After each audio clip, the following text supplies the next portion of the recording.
At the family dinner, my brother-in-law slapped my 3-year-old son across the face. Leo let out a piercing cry. My wife, Chloe, reacted faster than I did. She lunged forward and, with 3 sharp cracks, slap, slap, slap, left her brother standing there utterly stunned. Her mother shrieked, "Are you crazy? How could you hit your brother?" Chloe pulled our son close, her voice cold as ice. He deserved it.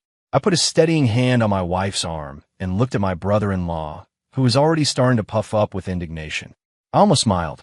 He had no idea that the project he'd spent the last 6 months on, the one he'd sunk over $1 million into, was about to become completely worthless by morning. 01, the crystal chandelier in the dining room, cast a soft, warm glow, making everyone's face look slightly distorted.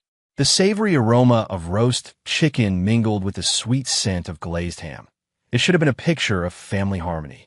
Now, that harmony was shattered by the sharp crack of a palm on skin, followed by a child's heartbroken wail.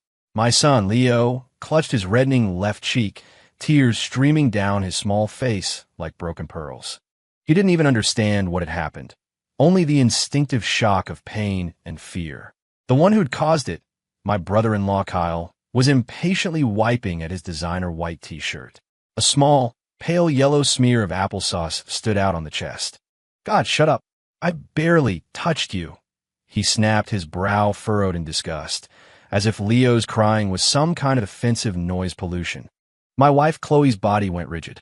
The next second, she moved like a lioness, lunging across the space between them. There was no warning. Crack! The first slap snapped Kyle's head to the side. He was stunned, his eyes wide with disbelief. Crack! Crack! 2 more followed, fast and vicious, the sound echoing unnervingly in the room.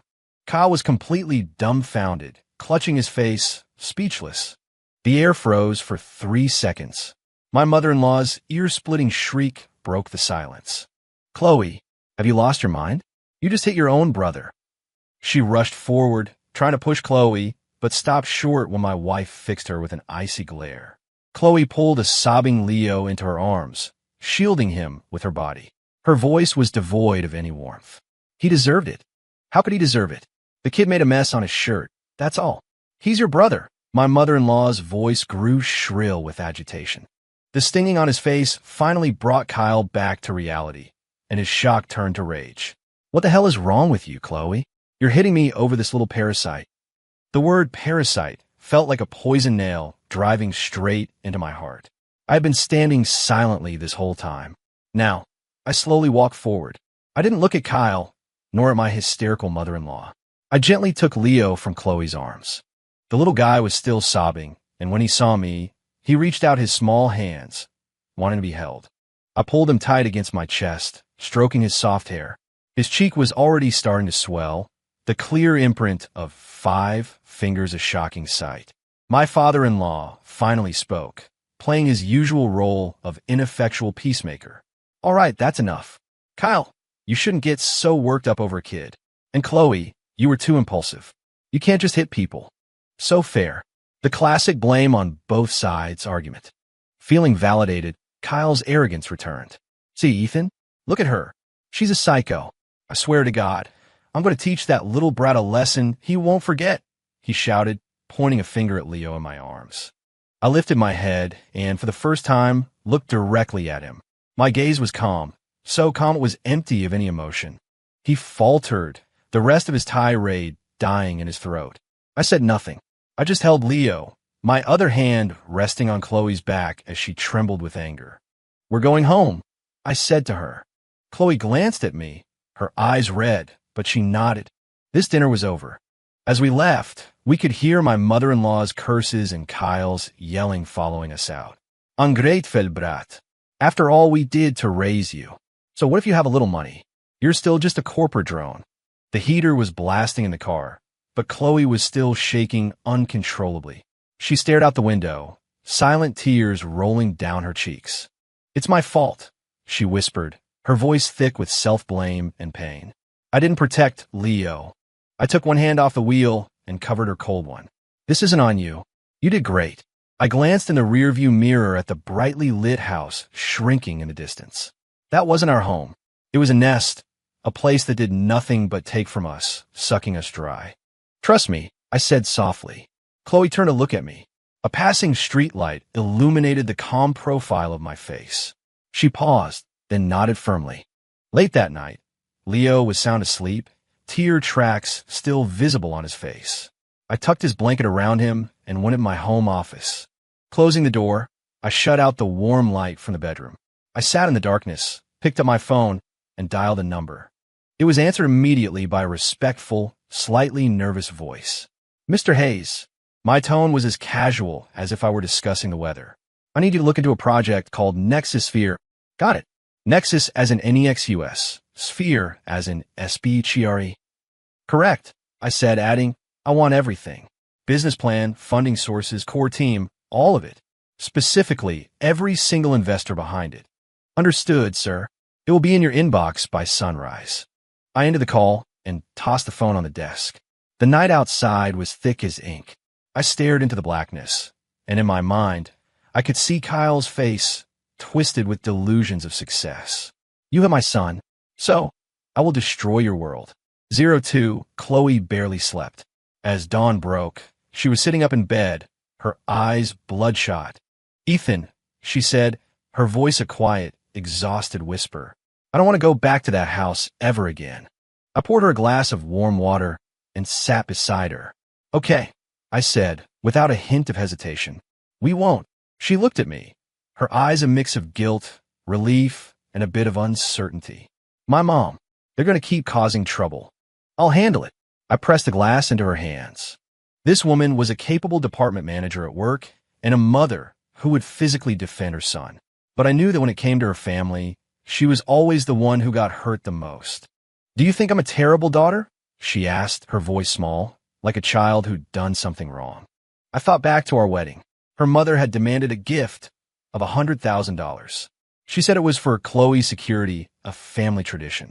At the time, I was just a programmer at a mid-level tech company, making maybe $80,000 a year. That $100,000 was nearly my parents' entire life savings. They didn't hesitate. They cashed out their retirement funds, borrowed from relatives, and scraped it all together. I remember the beaming smile on my mother-in-law's face when I handed her the cashier's check. The next week, she used that money to buy Kyle, who had just graduated, a brand new $60,000 BMW. Chloe had a massive fight with him over it, nearly cutting them off completely. I was the one who talked her down, saying the money was gone, and all that mattered was our life together. Looking back, my generosity was just a way to rationalize my own powerlessness. After we got married, her mother and Kyle treated us like their personal ATM. Kyle was arrogant and lazy, bouncing between jobs, never lasting more than 3 months. Then he decided he was an entrepreneur. First, it was a gourmet food truck. It went under in 6 months, leaving him $40,000 in debt. My mother-in-law came to us in tears, claiming Kyle had been scammed and would be arrested if he didn't pay up.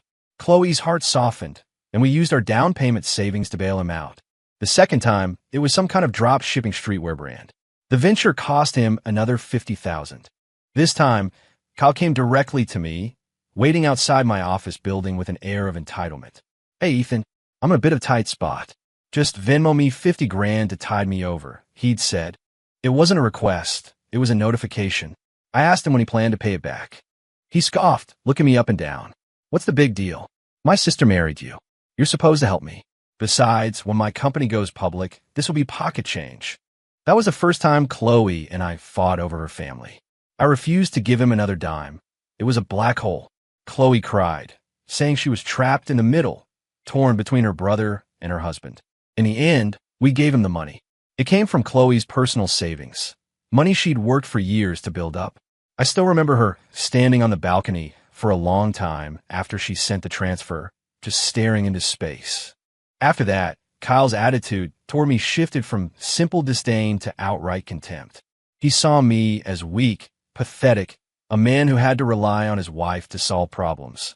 It never occurred to him that the money he took was meant for our future, for Leo's preschool tuition. He just thought he was entitled to it. This Nexus Sphere project was his biggest grift yet. He'd gotten his hands on a professional-looking business plan and boasted he'd found the next big thing on the internet. He claimed he was building a revolutionary metaverse social platform with a valuation of at least $100 million. At recent family dinners, he droned on about his grand vision, mocking me for being a salary drone. Seriously, Ethan, you're our age and still just coding for someone else. Isn't that pathetic? You got to think bigger. A man needs to build an empire. My mother-in-law would listen, her face glowing, already picturing her son as a billionaire. She kept nudging Chloe, urging her to invest. Chloe, honey, this is your brother. When he makes it big, you'll look good too. Talk to Ethan. Sell your apartment to help Kyle out. Once his company goes public, he'll buy you a mansion. Those absurd words, those humiliating memories, flashed through my mind. I pulled myself back to the present and looked at my exhausted wife. I drew her into an embrace. You're not a bad daughter, I told her, my voice clear and steady. You're just too kind. You've been trying to carry the weight of choices that weren't yours to make. That family has been bleeding you dry for years. All we're doing now is finally pulling out the four. Chloe's body trembled in my arms. She looked up, a new light flickering in her bloodshot eyes.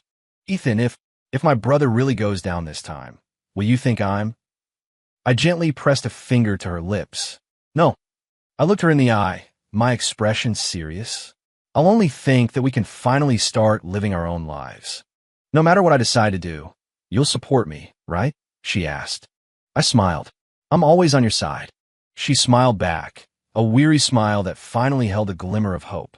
She hugged me tight, burying her face in my chest. Okay, we're in this together.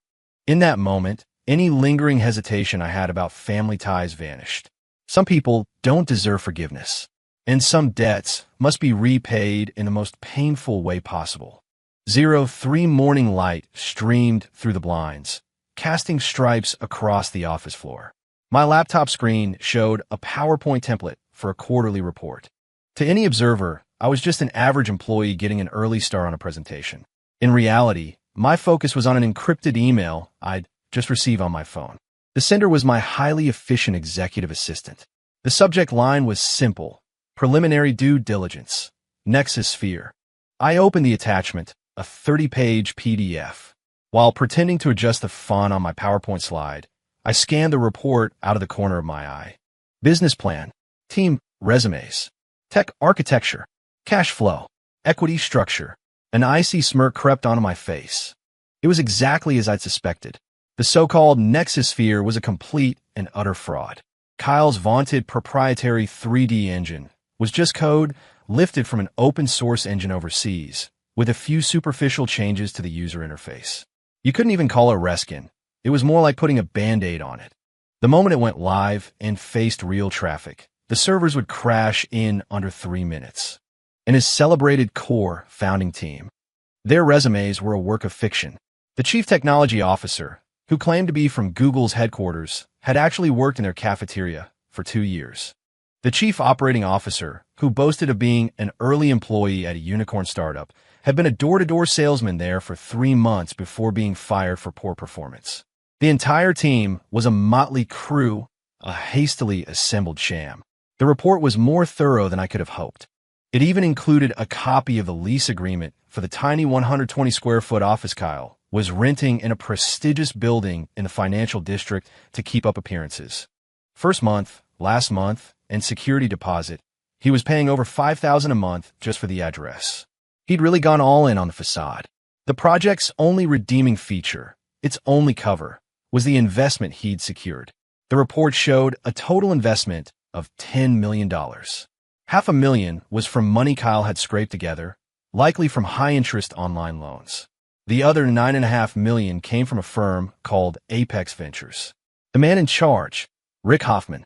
Seeing that name, I almost laughed out loud. Rick was a known player in the New York venture capital scene, but he had a secret very few people knew. He was my protege. 5 years ago, he was just a junior analyst getting doors slammed in his face. After hearing me give an anonymous talk on future tech trends at an industry conference, he sought me out and practically begged me to mentor him. I saw a spark in him and a willingness to work, so I gave him a few pointers. He made his first fortune acting on a couple of tips I gave him and founded Apex Ventures. He'd done well over the years, but he was getting complacent. His eye for talent hadn't improved, but his ego certainly had. To think he'd fall for a con artist like Kyle. It was time for another lesson. I casually flipped to the last slide of my presentation, typed, "Thank you," and saved the file. Then, I picked up my phone, found the contact saved as Rick, and made the call. He answered instantly.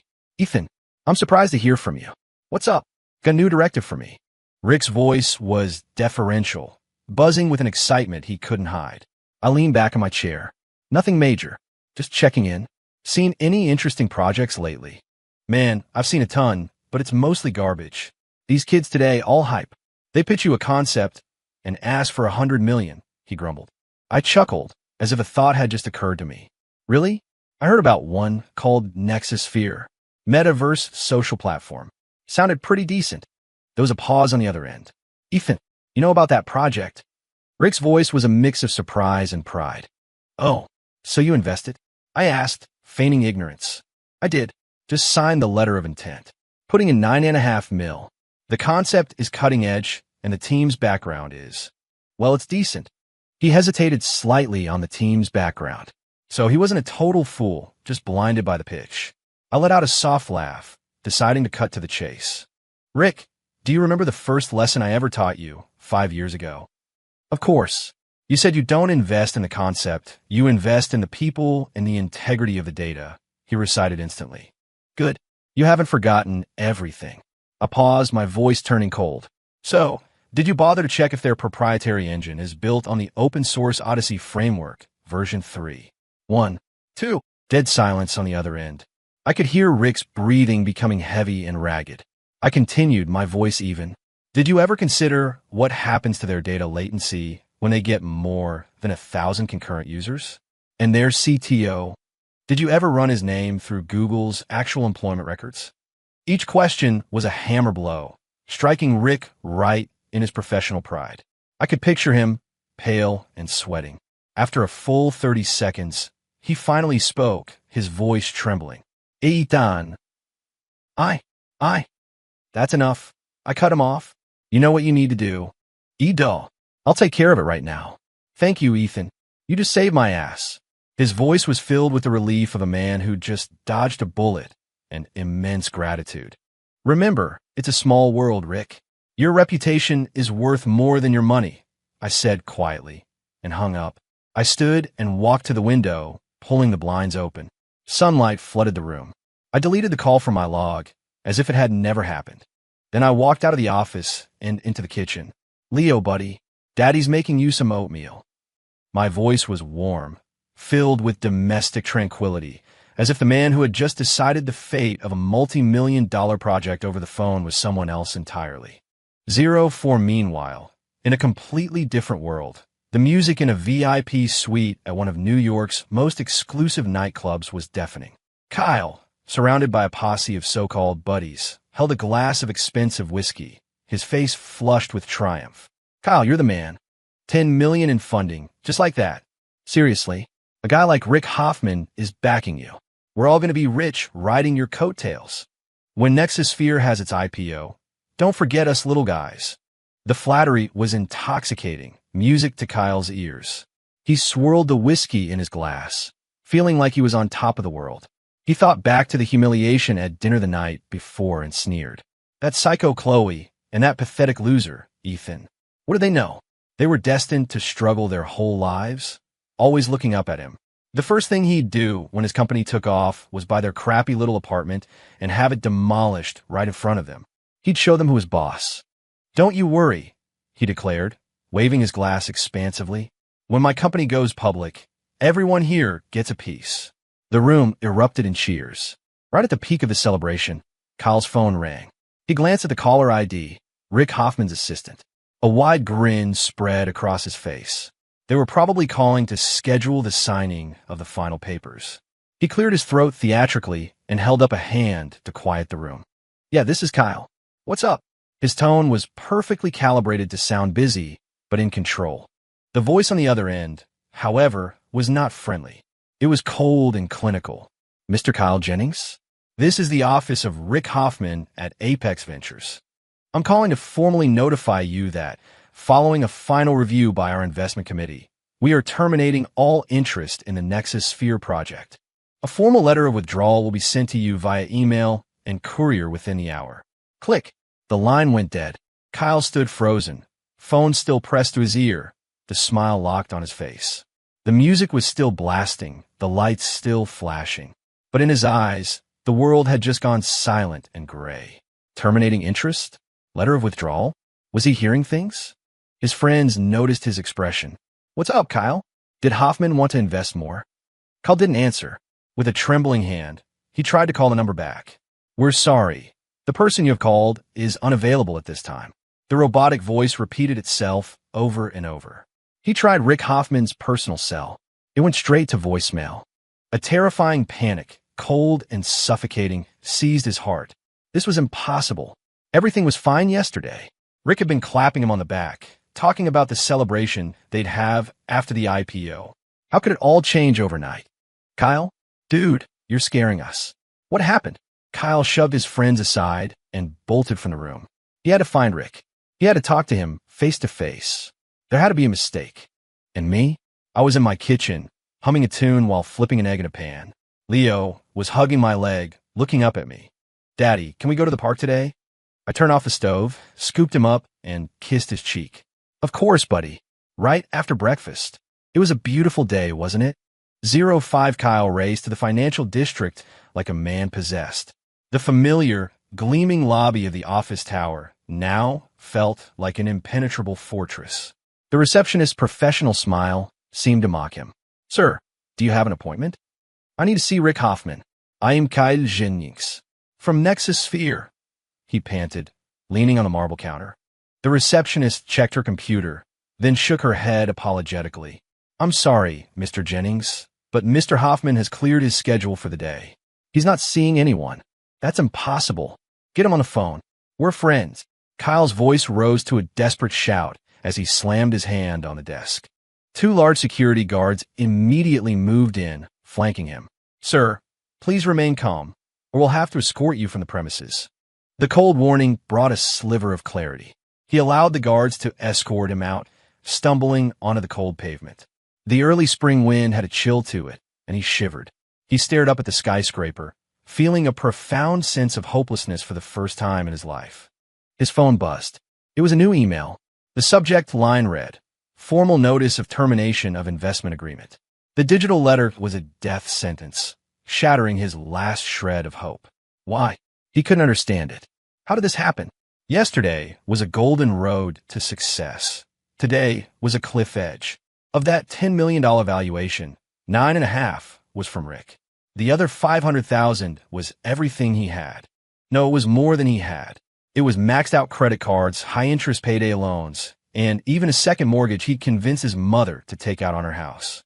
To secure Rick's investment, he'd signed an agreement with a clawback provision. It stipulated that if the series of funding fell through, he would have to buy back the seed investors' shares at 3 times their initial value. With Rick pulling out, not only was he wiped out, but he was now on the hook for nearly $2 million in debt. Add to that the predatory interest from the online loans. The number was astronomical, a mountain crashing down on him. He was ruined, truly ruined. He collapsed onto the steps, his mind a complete blank. Who did I piss off? What went wrong? A vague thought, like a flash of lightning, cut through his confusion. The family dinner. His quiet brother-in-law, Ethan. When he'd threatened to teach Leo a lesson, Ethan had looked up at him. That look, he hadn't thought much of it then, but looking back, it wasn't anger or fear. It was just a dead, cold emptiness, like he was looking at a dead man. No, impossible. Kyle immediately dismissed the absurd idea. Ethan? That quiet nerd in his glasses and plaid shirts who took the subway to work every day? What could he possibly do to influence a man like Rick Hoffman? He didn't even have the guts to stand up for his own son. He was a spineless loser. It had to be something else. It had to be. Kyle struggled to his feet, a crazed look in his eyes. He had to find his sister. He had to find Chloe. She was the only one who could save him now. That pathetic husband of hers did whatever she said. If Chloe told him to sell their apartment, he wouldn't dare refuse. Yes, sell the apartment. Their place had to be worth at least $1 million. He could use that to plug the hole. Clinging to this last sliver of hope, he pulled out his phone, hailed an Uber, and headed straight for our place. He had no idea he was walking willingly into a slaughterhouse prepared just for him. At that exact moment, I was on the lawn of our apartment complex, helping Leo build a tower of blocks. The boy's cheek was almost back to normal, just a faint pinkish mark left. He giggled as he placed a final square block on the wobbling tower. "Look, Daddy, it's so tall." I clapped. "You're a great builder, Leo." Chloe was sitting on a nearby bench, reading a book and soaking in the warm sunlight. A look of peace and contentment was on her face, something I hadn't seen in a long time. This was how life was supposed to be. Quiet, warm, and undisturbed. Anyone who tried to destroy this peace would have to pay the price. 06 The doorbell rang incessantly, a frantic, aggressive buzzing that refused to be ignored. Leo startled, and his block tower came crashing down. Chloe frowned and started toward the door. I stopped her with a hand on her arm and a shake of my head. "I'll get it." I picked Leo up and patted his back soothingly. I knew who it was. The debt collector was here. The moment I opened the door, my mother-in-law's face, etched with anxiety and bitterness, was right there. Behind her stood a disheveled Kyle. His eyes were bloodshot, his hair a mess. The confident swagger from the nightclub was completely gone. Seeing me, my mother-in-law shoved me aside and stormed into the apartment as if she owned the place. "Chloe, get out here," she yelled. Chloe came out of the bedroom, her expression immediately hardening. "Mom, what are you doing here?" "What am I doing here? My son is about to be ruined. That's what I'm doing here." My mother-in-law collapsed onto our sofa and started slapping her thighs, wailing. "Why is my life so miserable? I raise an ungrateful snake. Just stands by and watches her own brother walk into a fire. And now look, Kyle's company is finished, the investment is gone, and he's drowning in debt. This is your fault. You're a jinx," she sobbed, spewing venom at Chloe. Chloe was shaking with rage, but this time she didn't argue back as she used to. She just stared at her mother as if looking at a stranger. Kyle followed her in, bypassing his crying mother to stand before us. He lowered his head, his voice hoarse. "Chloe, Ethan, you have to help me." I said nothing, just watched him. Chloe let out a cold laugh. "Help you how? Aren't you the future CEO of a public company? We're just simple 9-to-5ers. We're not in your league." Kyle's face flushed. He knew she was mocking him, but he was past the point of caring about his pride. "Chloe, I know I was wrong. I was an idiot. I shouldn't have looked down on Ethan, and I never should have touched Leo." He even managed to squeeze out a few tears. "Just help me this one time. The last time. If you help me pay off this debt, I swear I'll get a real job and never bother you again." Before yesterday, Chloe might have caved. "Not anymore. We don't have any money," she said flatly. Kyle acted as if he didn't hear her. His gaze shifted to me, but it was really directed at the apartment we were standing in. He couldn't have been more obvious. What he said next set a new standard for shamelessness. "Ethan, this apartment. You could probably sell it for $1 million, maybe more, right? Just sell it, give me the money to pay off my debts, and plug the holes." He paused, as if his request was the most reasonable thing in the world, his tone becoming demanding. "We're family. My problems are your problems. Why get back on my feet? I'll buy you a huge mansion." He was still lost in his fantasy. "Besides," he added, "my sister married you. You have an obligation to help our family. If it weren't for us, would you have ever married someone as good as Chloe?"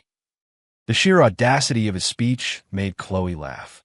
She laughed so hard tears streamed from her eyes. "Family? Kyle, when you hit my son, did you think we were family then? When you called him a parasite, did you think we were family? When your mother called me an ungrateful snake and a jinx, did you think we were family?" With each question, she took a step closer, her fury mounting. Kyle backed away, intimidated by her intensity. Seeing her son losing ground, my mother-in-law jumped back into the fray. "How can you talk to your brother like that? He's already hit rock bottom. Have you no conscience?" Chloe stopped and turned to her. "Conscience? My conscience was devoured by you two, piece by piece, a long time ago." Her voice suddenly rose, filled with years of pent-up resentment. "From the money from my wedding to bailing you out of one failed business after another. Why have you ever not used the word family to bleed me dry? And now the well is dry. You want to break my bones and suck the marrow? You want to sell the roof over our heads? I'll tell you right now, that's not going to happen." Chloe's eyes met mine, a silent question in them. I gave her a firm, supportive nod. She took a deep breath, as if making a final decision. She turned, walked to the utility closet, and pulled out the broom. "Get out!" she screamed, the single word filled with all her strength. "Both of you, get out of my house." She swung the broom wildly, not caring where it landed on Kyle and her mother. They were shocked by the sudden explosion, scrambling to protect their heads as they fled. "She's crazy. Absolutely insane. Chloe, you just wait. You're no daughter of mine." They tumbled out of our apartment and down the hall. Chloe dropped the broom, her body slumping against the door until she slid to the floor. She buried her face in her knees, her shoulders shaking violently. I set Leo down on the sofa, walked over, and knelt beside her, pulling her into a tight embrace. I said nothing. Words were useless now. I just let her know that she wasn't fighting alone. From this day forward, I had her back. 07. After kicking out the mother-son parasite duo, a quiet calm settled over the apartment, but the tense atmosphere lingered. Chloe remained curled up on the sofa, wrapped tightly in a blanket, staring blankly into space. She hadn't moved or spoken for nearly an hour. I knew that confrontation had drained every last ounce of her strength. Severing ties with your own family is as painful as surgery without anesthesia. Leo seemed to sense his mother's sadness. He played quietly with his toys on the rug, not making a sound. I poured a mug of hot milk and sat down beside her. "Drink this." She didn't respond, her gaze still vacant. I sighed and put my arm around her. "Chloe, I know this is hard, but it's better to rip the Band-Aid off. You have to cut out the poison to heal." Her body trembled, and finally, the tears came. She turned and buried her face in my chest, sobbing uncontrollably. Her cries were filled with grief, anger, and resentment, but mostly with the bone-deep weariness of someone who has nothing left to give. "Ethan, are we going to regret this?" she choked out. "They're still my family. What happens now? My mom will badmouth me to everyone and my brother. He owes so much money. What if he does something desperate?" Even now, after everything, her first instinct was kindness. She worried for the very people who had hurt her so deeply. I stroked her hair, my voice calm. He made his choices. Now he has to live with the consequences. He's an adult. He can't expect others to clean up his messes forever. I paused, deciding it was time. "And as for your other worries, as long as I'm here, the sky won't fall." I reached in my wallet and pulled a card from a hidden sleeve. It was solid black, with no numbers or bank logo, just a discreet, gold-embossed emblem in the corner. I pressed it into her hand. "What's this?" she asked, looking at me through her tears. "A debit card. The pin is Leo's birthday." "How much is on it?" she asked hesitantly. "Not much," I said casually. "Just a high 8-figure balance. Enough for the three of us to live comfortably for the rest of our lives. And then some." Chloe's sobbing stopped cold. She stared at the black card in her hand, then back at me, her face a canvas of shock, disbelief, and utter confusion. 8 figures? Ethan, are you running a fever?" She actually reached out to feel my forehead. I caught her hand and kissed her knuckles. "I'm not sick, and I'm not kidding. And that's just one of my accounts." I decided it was time to tell her part of the truth. I couldn't let her keep worrying about our future. Remember when we first got married, and I was always staying up late? "Working?" She nodded. "I wasn't writing code for my company," I explained. "I was making private tech investments. I'd consult for startups, help them solve complex technical problems in exchange for early-stage equity. And then, a few of those companies got lucky and went public. I used the simplest, most understated language to describe a story of wealth creation that would have stunned anyone else into silence." Chloe's mouth fell open, her eyes wide. For all the years she'd known me, she'd seen a dependable, talented, but unambitious programmer. She never imagined that her seemingly ordinary husband had quietly built an empire. "So, Kyle's investment," she stammered, a realization dawning on her. "I killed it." I finished for her, nodding. "That investor, Rick Hoffman, I mentored him years ago. I just made a phone call and pointed out that the project was a house of cards." Chloe was speechless. She looked at me with a complex mix of emotions. There was the shock of being deceived, the strangeness of realizing she didn't know her husband at all. But beneath it all was a profound sense of awe, followed by relief. The man she thought was her partner was infinitely stronger than she had ever imagined. The storm she had been so afraid of were, in his world, nothing more than a light drizzle. Suddenly, she laughed. She laughed and cried at the same time, but these were tears of relief and joy. She playfully punched my chest. "Ethan Hayes, you liar. You kept this from me for all these years." I let her hit me, a smile on my face. "I am sorry. I just didn't want the money to change our lives. I just wanted to be your husband and Leo's dad." When she was done, she leaned against my chest again, but this time, her body was completely relaxed. "So we're really rich. Richer than you can imagine. Then why are we still living here, driving that old car?" "Because I like it here," I said simply. "This place is full of our memories. The car runs great. Money is a tool, not a trophy." Chloe was quiet for a long time. Finally, she whispered, "Thank you, Ethan. Thank you for giving me the strength to finally walk away. Thank you for showing me who I could truly count on." I held her tighter. "We're a team, Chloe." Outside, the sun was shining, casting long shadows of our little family across the floor.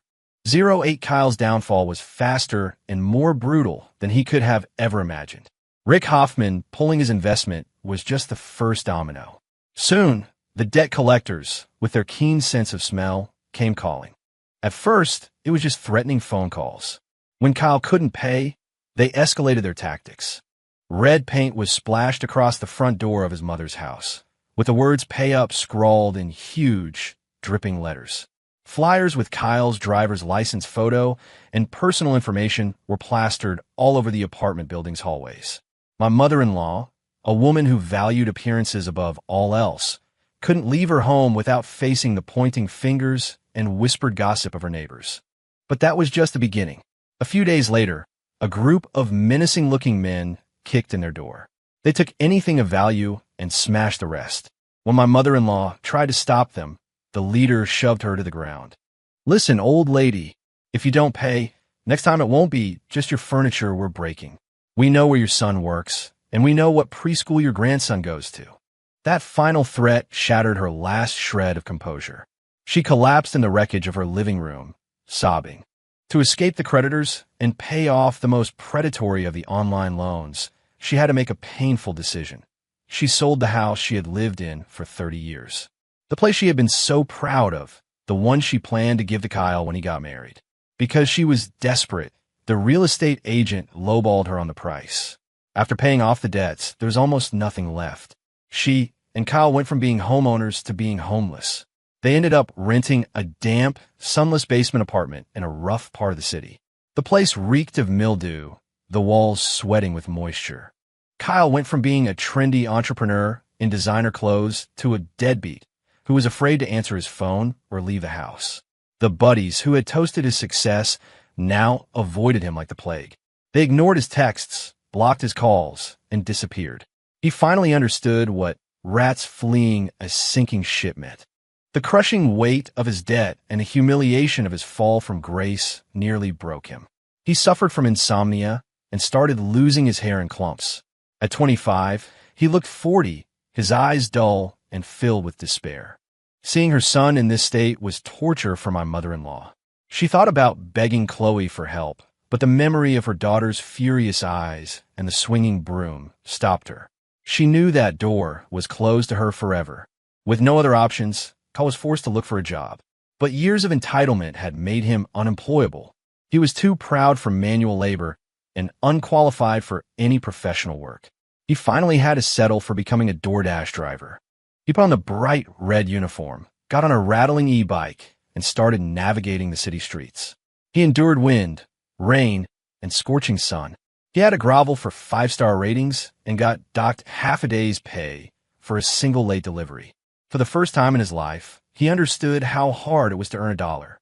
For the first time, he understood the life of the corporate drone he had so long despised. Chloe heard all of this from a distant cousin. She listened without comment, then calmly peeled an apple for Leo. I watched her placid expression and knew she had truly let go. There was no pity for them, but no satisfaction in their downfall either. They had simply become strangers, living lives of their own choosing. And that was enough. 09 that weekend, I got a call from Rick Hoffman. His tone was almost fawning as he invited me to a private wine tasting. Ethan, it's just a few old friends from the industry getting together. You got to come. I knew what it was, a chance for him to report back to me in person and solidify our relationship. I was going to decline, but Chloe encouraged me to go. You should. It's time your friends knew you're not a lone wolf anymore, she said, smiling as she adjusted my tie. And besides, they should see the woman behind the successful man. I laughed and tapped her on the nose. All right, you win.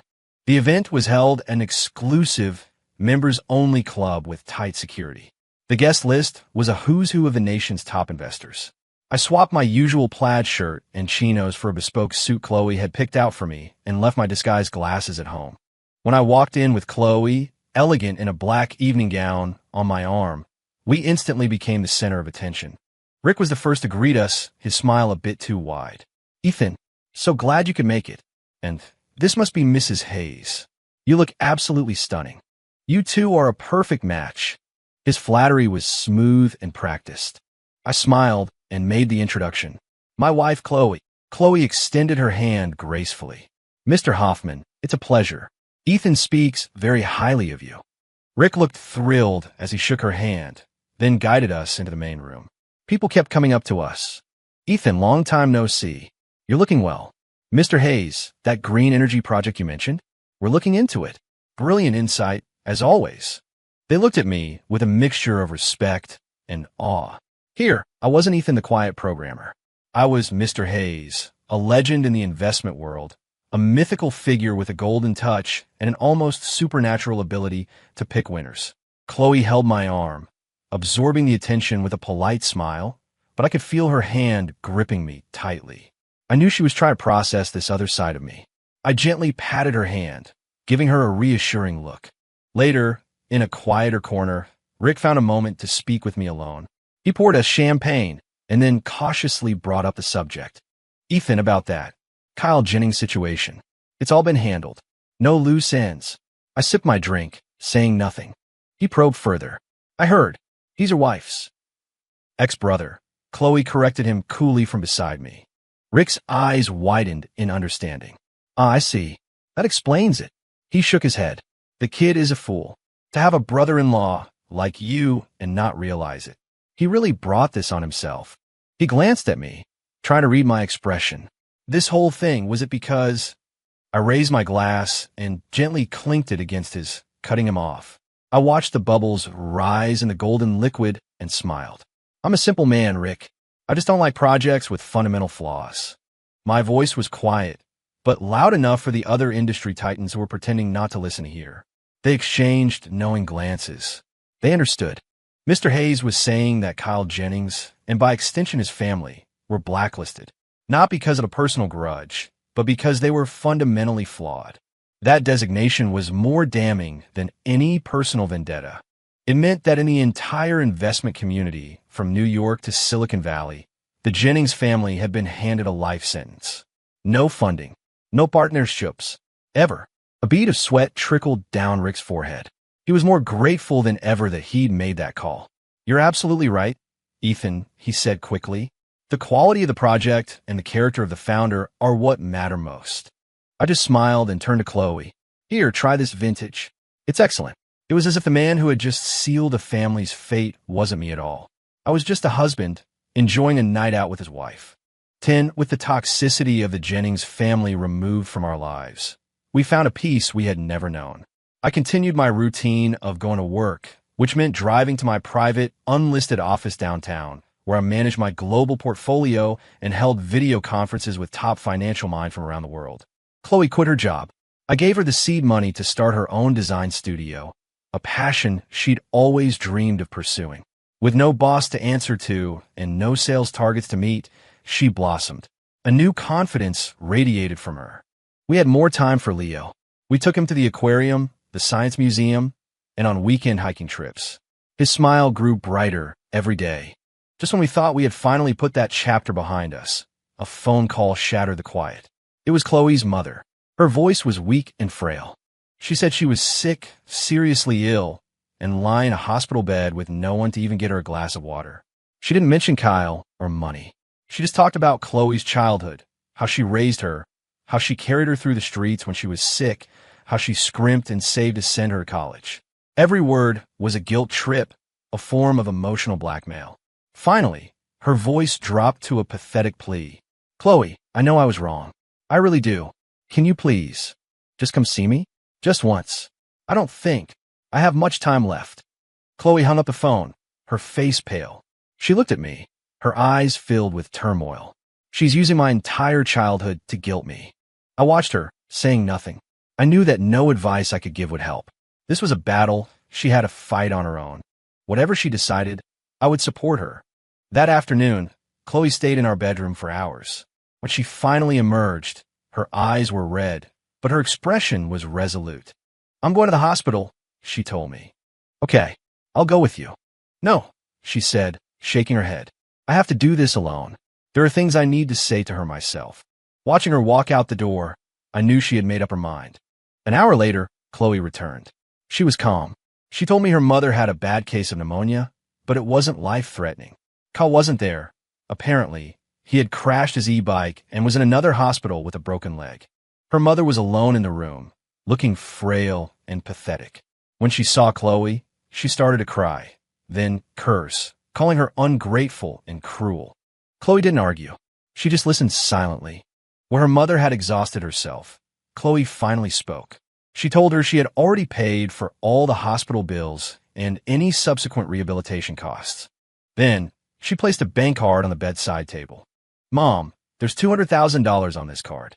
Consider it repayment for the 30 years you spent raising me. From now on, we're even. You have your son to take care of, and I have my husband and child to protect. As of today, you don't have a daughter anymore. Without another glance at her mother, she turned and walked out of the room. When she finished telling me the story, I pulled her into my arms. You did the right thing. I know, she whispered into my chest, nodding firmly. Outside, dusk was falling, and the city lights began to twinkle. Inside our small home, it was bright and warm. Sometimes, fate has a flair for the dramatic. A month later, we ran into Kyle at the entrance of a high-end restaurant. It was our wedding anniversary, and I had booked a table at a Michelin-starred place Chloe had always wanted to try. I pulled our new Bentley up to the curb, and a valet rushed to open the door for Chloe, who was beautifully dressed, and Leo, who was in a tiny suit. As I was about to help Chloe out of the car, a familiar, yet strangely different figure caught my eye. A man in a red DoorDash uniform, with a long, faded scar on his cheek, was pushing an e-bike down the sidewalk. He was walking with a noticeable limp. It was Kyle. He saw us at the same moment. He saw the gleaming luxury car. He saw my expensive suit. He saw the look of serene happiness on Chloe's face and the innocent joy on Leo's. His expression froze. Jealousy, hatred, regret, and shame warred on his face, finally collapsing into a look of utter despair. The stark contrast between our lives was a knife twisting in the wound of his pride. He dropped his bike and lunged toward us, blocking our path. The restaurant's doorman immediately moved to intercept him. I rolled down the window. It's okay.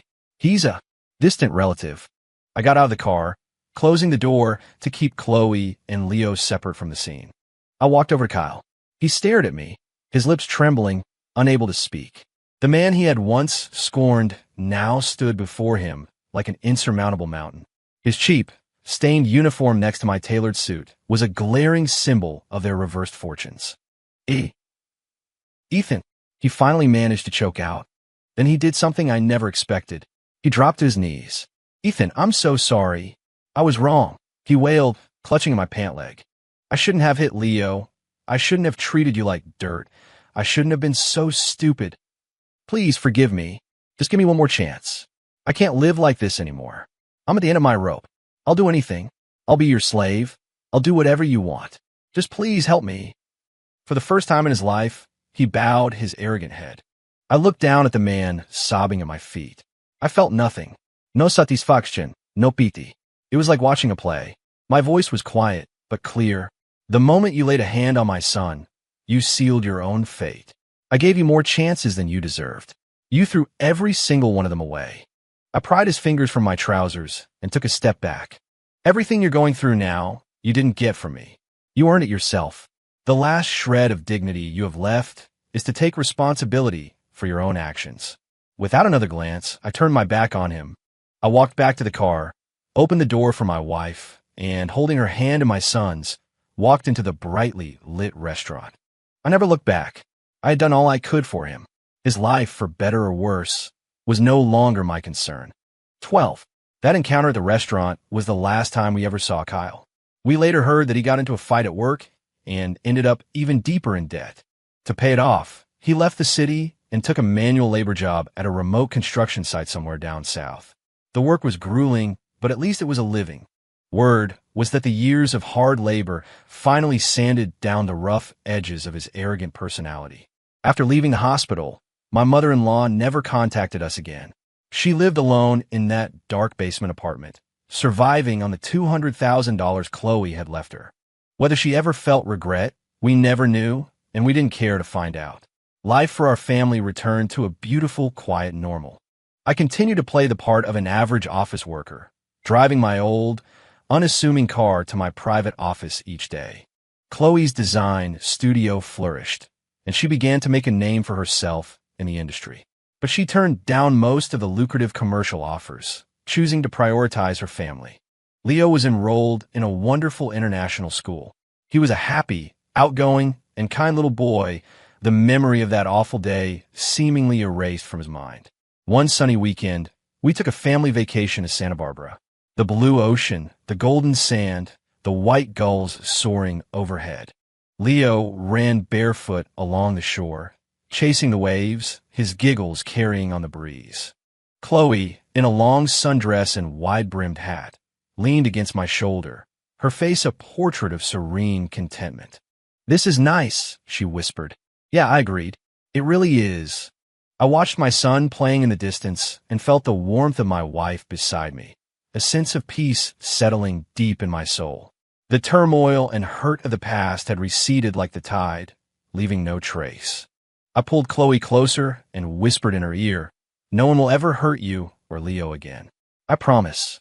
She looked up at me, her eyes sparkling like the sun on the water. She didn't say a word. She just leaned in and kissed me. The sea breeze was salty, but the moment was nothing but sweet. I knew our new life, a life filled with only sunlight, laughter, and love, was just beginning.